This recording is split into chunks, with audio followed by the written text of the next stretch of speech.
wararka ka imanaya dalka Kenya ayaa sheegaya in iska horimaad u dhaxeeya ciidamada dalkaasi iyo maleeshiyad la aaminsan yahay inay ka tirsan yihiin kooxda Al-Shabaab oo ku dhaxmaray deegaan u dhow magaalada Mandera ee waqooyi bari dalka Kenya.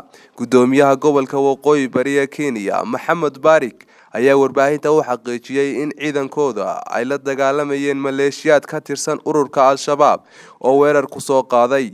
wuxuuna xusay in ay hal qof ka dileen isla markaana dhankooda uu hal askari kaga dhintay dagaalkaasi. Deegaanka Fino oo weerarku ka dhacay ayaa qiyaas ahaan 6 kiiloomitir u jira xadka ay wadaagaan labada dal ee Soomaaliya iyo Kenya, waxaana uu hoos tagaa magaalada Mandera ee gobolka waqooyi bari Kenya.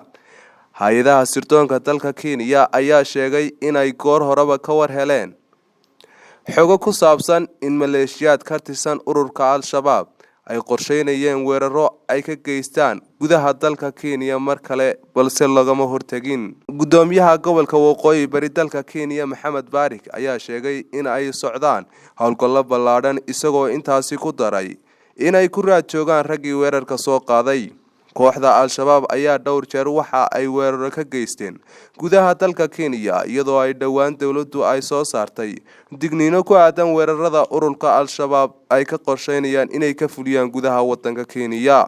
Abubakar Farxaan Cabdi Roble, Abubakar Abka, Raya TV, Boorama.